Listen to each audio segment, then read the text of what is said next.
All right, so let's jump right into it. These 2025 U.S. tax changes, especially how they could shake things up for folks planning for retirement. Yeah, sounds good. We've got some really interesting stuff here from, let me see. El IRS publica los nuevos tramos impositivos para 2025. Okay. It's a Spanish language source, which translates to the IRS publishes the new tax brackets for 2025. Gotcha. Don't worry, though. We'll translate and break it all down. No need to brush up on your Spanish today. Right. The thing that really jumps out, at least for me, is how even though these changes seem small at first glance, they can add up, especially for retirees. That's what makes it so fascinating. It's like those tiny little details that can end up having a big impact in the long run. Absolutely. So let's start with the standard deduction increase. Can you just quickly remind everyone what is the standard deduction and why is it such a big deal? Sure. It's basically like a set amount, that reduces your taxable income right off the bat. It's almost like a discount you get before you even start calculating how much you owe in taxes. Yeah. So for 2025, it's going up to $15,000 for single filers and $30,000 for married couples filing jointly. Wow. So that's a pretty significant bump. I mean, does that mean someone could potentially see like an extra couple $1,000s in their pocket? Oh, absolutely. And you know what's even better? What's that? For people who are 65 and older, there's an even bigger bonus. Okay. Single filers get an additional $2,000 deduction. And for married couples, it's an extra $1,600 per spouse. Wow. That could really make a difference in someone's budget, especially if they're on fixed income. Oh, yeah. Definitely. Yeah, it really hits home how these seemingly small changes can really have a tangible impact. Right. Now, let's shift gears a little bit and talk about tax brackets. This is where I know I get a little confused sometimes. I'm sure a lot of people do. How do those work exactly? Yeah, tax brackets, they're a mystery. A lot of people have misconceptions about how they actually work. You're not alone there. It's a very common misconception that if you're, say, in the 22% tax bracket, all your income is taxed at that rate. Right. Yeah. So like if you're earning $50,000 a year and the 22% bracket starts at $40,000, you might think, oh no, I'm going to owe 22% on that whole $50,000. Exactly. That's what a lot of people assume. Yeah. But thankfully, it doesn't actually work that way. It's more like a step-by-step process, kind of like filling up a glass of water. Okay. At first, it's easy to pour in the water, no problem, right? Right.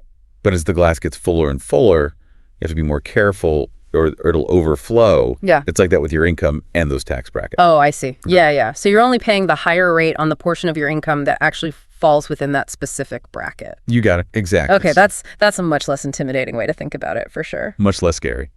Speaking of less intimidating, let's talk about capital gains. Okay. What do people heading into retirement need to know about how those are going to be taxed in 2025? This is where things get really interesting. So if you've held on to an investment for over a year and you decide to sell it, that's what's considered a long-term capital gain. Okay. And get this, in 2025, the first $48,350 of those gains, along with qualified dividends, is actually taxed at 0%. Wait, 0%? That sounds almost too good to be true. It's true. It's like a golden opportunity to potentially, minimize your tax burden in retirement, especially if you're strategic about your investments. Okay, so there has to be a catch, right? It can't all be sunshine and rainbows? Of course. There are always things to be mindful of. Okay. This 0% rate, it only applies up to that $48,350 threshold. Gotcha. Anything above that is going to be taxed at those regular capital gains rates, which those depend on your income bracket. So knowing your income and your potential capital gains is really crucial to make smart decisions, like when to sell investments and things like that. You hit the nail on the head. It's all about being proactive, right? Yeah. Understanding how all the pieces of the puzzle fit together. Okay, so far we've covered some good news, the standard deduction boost, the 0% capital gains sweet spot. Right. But I have a feeling there might be a few, let's say, less than pleasant things that retirees should be aware of as well. That's a good point. Right. While those changes we just talked about are definitely beneficial, there are a couple of potential, let's call them gotchas, to keep in mind. One that often comes up is the net investment income tax, NIIT for short. Ah, yes, the NIIT. I've heard that name before. Can you, for those who might not be familiar, remind us what exactly that entails? Sure. It's basically an additional 3.8% tax on certain types of investment income. Oh, okay. Like think of interest, dividends, and capital gains. And here's the thing. It applies if your income surpasses a certain threshold. And unfortunately, those thresholds aren't adjusted for inflation in 2025. So even if someone's income is relatively the same year after year, they could still potentially find themselves hit with this NIT. That's the tricky part. It can sneak up on you. Definitely something retirees, especially those close to those thresholds, need to keep an eye on. Got it. So that's definitely one to watch out for. What about Medicare premiums? I know there's been a lot of talk about surcharges based on income. Right. Oh. You're talking about IRMAA or the Medicare Income-Related Monthly Adjustment Amount. Big name, I know. But basically, it's an extra cost that gets added to your Medicare Part B and Part D premiums if your income goes over certain limits. Okay, so how do the 2025 income limits for IRMA stack up to previous years? Well, for 2025, the threshold for single filers to steer clear of those surcharges is $106,000. Mm-hmm. For married couples filing jointly, it's $212,000. And what's really important to remember is that even going over those limits by a little bit can trigger these surcharges. We're talking potentially hundreds, even thousands of dollars added to your healthcare costs. That's a significant jump. So managing your income strategically becomes even more crucial for retirees so they don't get slammed with these extra Medicare costs. Absolutely. Planning ahead and understanding how all of this works can really make a difference. All right, to really put all of this into perspective, how these changes might actually play out for someone in retirement, our source material walks us through a case study of a retired couple, John and Mary. Okay. I always love a good case study. I think it just makes things a little bit more real, Makes it relatable. Yeah. So John and Mary are both over 65, and they have a combined income of $128,300. In 2024, with the standard deduction at $29,200, their taxable income came out to be $99,100, and their total tax bill was $12,053. But in 2025, with all these new changes kicking in, things look a little different for them. Yeah. So walk us through how their tax situation changes in 2025. What impact do these new rules actually have on John and Mary? Well, with that higher standard deduction in 2025, their taxable income actually drops a bit, down to $98,300. Okay. And their total tax bill comes out to be $11,947. So they're saving a little over $100. Exactly. It might not seem like a huge amount, but every little bit counts, right? Oh, absolutely.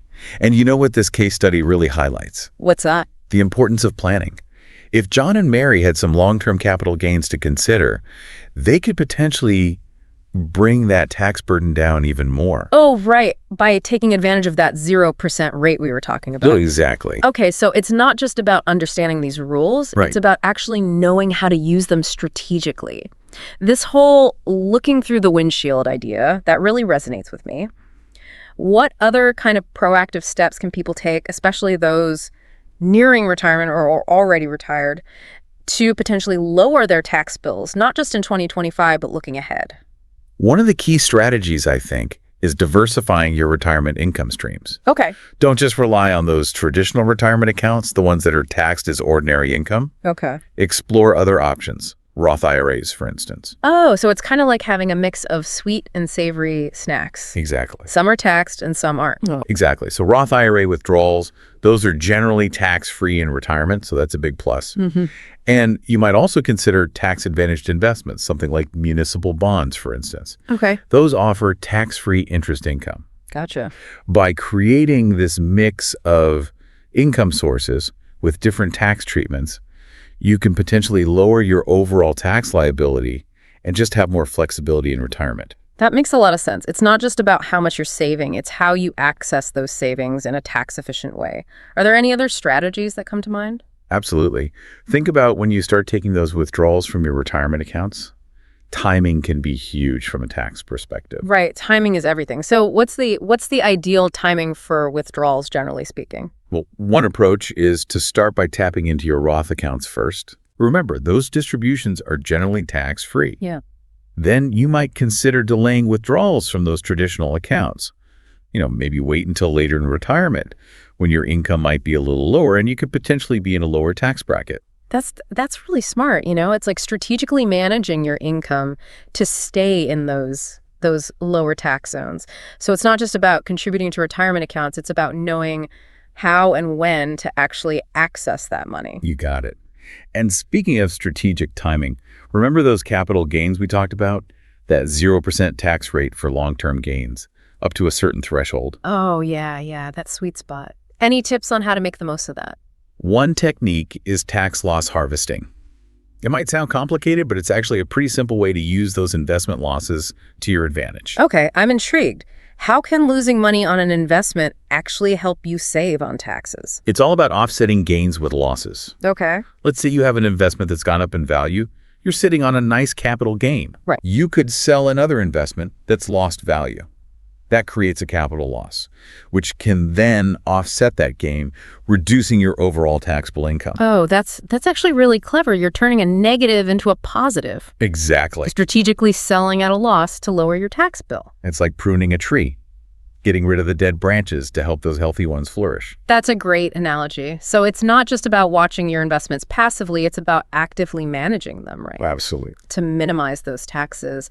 Are there any other ways that retirees can kind of take advantage of this tax loss harvesting strategy?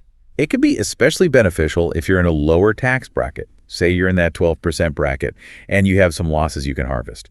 You could potentially sell some of those appreciated assets, the ones that have gone up in value, and pay 0% tax on those gains because of that 0% long-term capital gains rate for your bracket. Okay. It's a way to reset your cost basis and potentially pay less in taxes down the road when you eventually sell those assets. That's a really strategic move. So it's not just about reacting to losses, it's about using them proactively. Now, besides tax loss harvesting, are there any other ways that people can potentially reduce their tax burden on capital gains? Well, charitable giving can be a win-win, especially if you're charitably inclined. Okay. Instead of selling an appreciated asset and paying capital gains tax, consider donating it directly to a charity. Okay, that makes sense. You're supporting a cause you care about and potentially getting a tax break at the same time. But how does that actually work from a tax standpoint? When you donate the asset directly, you bypass that capital gains tax on the appreciation. Gotcha. And you also get a charitable deduction for the fair market value of that donation. So you're actually getting a double benefit, avoiding taxes and supporting a good cause. It's like turning your financial success into a positive force in the world. Exactly. It's a great example of how strategic planning can actually align your financial decisions with your personal values. All right. This is really helpful. It's clear that planning, being proactive, is crucial for people in retirement to navigate all of these changes effectively. Before we move on, though, I want to make sure we revisit those Medicare premium surcharges. Those seem like a real concern for retirees, especially those with incomes kind of hovering near those thresholds. They are. It's crucial to be aware of those income limits and understand that even going over by a little bit can trigger those surcharges. Yeah, it's so easy to slip up, right? What advice would you give someone who might be close to that income limit? How can they avoid getting hit with those hefty surcharges? It all boils down to carefully managing those income sources. Okay. For example, if you're taking withdrawals from a traditional IRA and it's pushing you over the limit, maybe consider withdrawing a bit less that year. So it's like fine-tuning those withdrawals to stay under the radar. You got it. Yeah. Another option could be converting some of your traditional IRA funds to a Roth IRA. Since Roth withdrawals are generally tax-free, they don't factor into those IRMA income limits. Oh, that's a strategic move, right? It's like shifting your income into a tax-sheltered zone. Exactly. It's all about being proactive, finding ways to manage that income effectively. Right. And remember, these are just a few examples. Everyone's situation is unique. It's always a good idea to talk to a qualified financial advisor.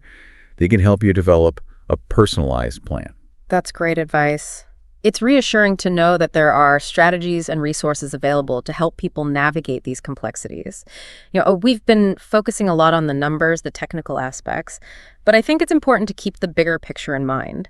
What does all of this mean for retirees, on a personal level? How can they approach all of these changes with confidence and peace of mind? That's a great question. Right. I think the key takeaway is, knowledge is power. Okay. The more you understand about these changes, the better equipped you'll be to make decisions that benefit you financially. I love that. It's not about letting these changes overwhelm you. Right. It's about empowering yourself to take control. Exactly. And retirement should be a time to enjoy life, not stress over taxes. Right. By planning ahead, being proactive, getting expert advice when you need it, you can really create a financially secure and fulfilling retirement. Well said. I think that's the perfect note to end on for this part of our deep dive. We were talking about John and Mary and their taxes in 2025. Right, with those changes and all. And with that higher standard deduction, their taxable income actually goes down a bit to $98,300. All right. And their total tax bill comes out to $11,947. So they're saving a little over $100. Exactly. Which, it might not seem like much, but still, every little bit helps. Absolutely. And you know what I think this really highlights? What's that? The importance of planning. Uh-huh. If John and Mary had some long-term capital gains, they could maybe bring their tax burden down even more. Oh, right, by taking advantage of that 0% rate we were talking about. Exactly. So it's not just about, understanding the rules. It's about knowing how to use them to your advantage. Right. This whole looking ahead idea really sticks with me. What other steps can people take, especially as they're getting ready for retirement or already in it, to potentially lower their tax bills, not just in 2025, but looking ahead? One of the key things is diversifying your income streams for retirement. Oh, okay. Don't just rely on those traditional retirement accounts, the ones that are taxed as ordinary income. Okay. Think about other options like Roth IRAs. Oh, so it's like having a mix of, snacks, some sweet, some savory. Exactly. Some are taxed, some aren't. Exactly. And Roth IRA withdrawals are generally tax-free in retirement, so that's a big... Yeah. Plus, you might also think about tax advantage investments, things like municipal bonds. Okay. Those offer tax-free interest income. Gotcha. By creating this mix of income sources, you can potentially lower your overall tax liability and have more flexibility in retirement. That's a really good point. It's not just about how much you're saving, it's how you get to that money in a tax-efficient way. Are there any other strategies that come to mind? Absolutely. Think about when you start taking those withdrawals from your retirement accounts. Timing can make a big difference from a tax perspective. Right. Timing is everything. So what's the ideal time for withdrawals, generally speaking? Well, one approach is to start tapping into your Roth accounts first. Okay. Remember, those distributions are generally tax-free. And then maybe you delay withdrawals from those traditional accounts until later in retirement when your income might be a little lower and you might be in a lower tax bracket. That's clever. It's like strategically managing your income to stay in those lower tax zones. So it's not just about contributing. It's about knowing when and how to actually take that money out. You got it. And speaking of strategic timing, remember those capital gains we talked about, that 0% tax rate for long-term gains? Oh, yeah, that sweet spot. Up to a certain limit, right? Right. One technique is tax loss harvesting.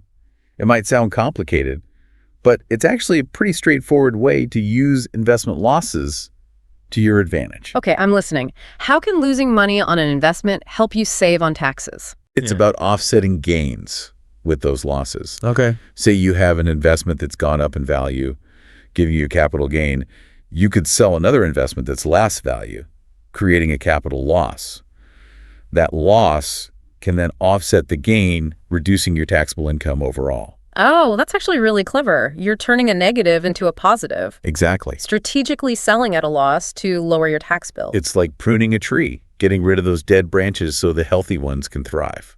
I like that analogy. So you're not just watching your investments, you're actively managing them. Right. To minimize those taxes, are there any other ways retirees can use this tax loss harvesting strategy? It could be particularly useful if you're in a lower tax bracket. Say you're in that 12% bracket and you have some losses you can harvest. Yeah. You could potentially sell some appreciated assets, ones that have gone up in value, and pay 0% on those gains because of that 0% long-term capital gains rate for your bracket. Okay. It's like a way to reset your cost basis and potentially pay less in taxes in the future when you finally sell those assets. That's a really strategic move. So it's not just about reacting to losses, it's about being proactive, using them to your advantage. Are there any other ways people can reduce their tax burden on capital gains? Well, charitable giving can be a win-win, especially if you're charitably inclined. Yeah. Instead of selling an appreciated asset and paying capital gains tax, consider donating it directly to a charity. Okay, that makes sense. You're supporting a good cause and getting a potential tax break.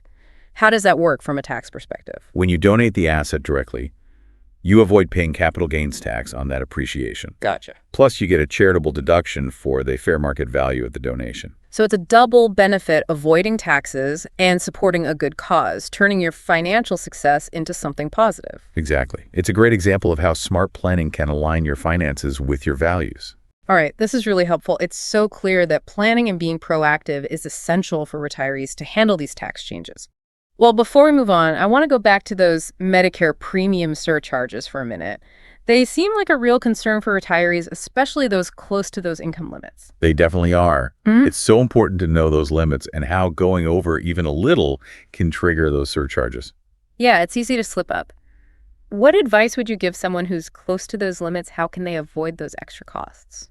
It really comes down to carefully managing your income sources. Okay. For instance, if you're taking withdrawals from a traditional IRA and it's pushing you over that limit, maybe think about withdrawing a bit less that year. So it's like fine-tuning those withdrawals to stay under the radar. Yeah. Another option could be converting some of your traditional IRA funds to a Roth IRA. Since Roth withdrawals are generally tax-free, they don't count toward those IRA income limits. That's smart. It's like shifting your income to a tax-sheltered spot. It's exact. It's about being proactive, finding ways to manage that income. And remember, these are just a couple of examples. Everyone's different. So talking to a financial advisor who can help you make a personalized plan is always a good idea. That's great advice. It's good to know there are strategies and resources to help people navigate these things. You know, we've been talking a lot about numbers and technical stuff, but I think it's important to remember the bigger picture. What does all this mean for retirees personally? How can they deal with these changes confidently and with peace of mind? That's a great question. I think the main takeaway is knowledge is power. Okay. The more you understand about these changes, the better prepared you'll be to make decisions that are good for your financial well-being. I love that it's not about letting these changes overwhelm you. Right. It's about taking control. Exactly. Retirement should be about enjoying life, not stressing over taxes. Right? By planning ahead, being proactive, getting advice when you need it, you can really create a financially secure and enjoyable retirement. I like that a lot. I think that's a great place to wrap up this part of our deep dive. We're back for the last part of our deep dive into these 2025 U.S. tax changes, focusing on how they'll hit retirees. Yeah, it's been a journey going through all these ins and outs. Right. From standard deductions to Roth conversions, tax loss harvesting, even charitable giving. You know, it's really amazing how many different angles there are to think about. Right. When it comes to taxes and retirement. It can be a lot. It is a lot. And that's why we really wanted to focus on this holistic view, right? Yeah. It's not just about reacting to whatever changes come down the pike. It's about, actively shaping your whole financial landscape. Exactly. And that's why that analogy from the source material really stood out to me. Oh, yeah. They talk about these tax changes being like looking through the windshield, not the rear view mirror. I love that analogy. It's so true. It reminds us to keep our eyes on what's ahead, not just dwell on what's already happened. Right. Yeah, it's about anticipation, planning, making those smart moves today to benefit your future self. Exactly. So as we kind of wrap up here and look ahead to 2025 and beyond, what are some key takeaways that folks should keep in mind, especially as they're, planning for retirement or already enjoying their retirement years? Well, I think the first thing, the biggest thing, is don't underestimate those seemingly small changes. Right. Those adjustments to the standard deduction, those little shifts in the tax brackets, they might not seem like much on their own. Right. But over time, they can really have a cumulative effect. It's like a ripple effect, right? A small change now can create these big waves that impact your whole financial picture. Exactly. Yeah. And the second thing I'd say is tax planning, it's not just a one-time thing. It's an ongoing process. Yeah, it's like tending a garden. You got to constantly nurture it. You got to, make adjustments, adapt to the changing seasons. That's a great way to put it. And lastly, never hesitate to reach out for some professional guidance. Especially when it comes to something as complex and constantly changing as taxes. Exactly. A qualified financial advisor can be your best friend in this process, helping you sort through it all and create a plan that's tailored to your specific goals and circumstances. It's like having a co-pilot, a trusted co-pilot on your financial journey. I like that someone who can help you chart the course and avoid the turbulence and get you where you want to go. Exactly. Well, as we wrap up our deep dive today, I really want to leave everyone with a sense of empowerment, not overwhelm. Yes, absolutely. It's easy to feel intimidated by all these tax rules and changes. Right. But remember, knowledge is power. It is. The more you understand, the more control you have. Exactly. And that sense of control that can make all the difference in truly enjoying a fulfilling and financially secure retirement. So to all our listeners out there, embrace the adventure of retirement, stay informed, be proactive, and remember, we're here to support you every step of the way. Cheers to a happy, healthy, and tax-efficient retirement for all. Couldn't have said it better myself. Thanks for joining us for this deep dive. Hang on.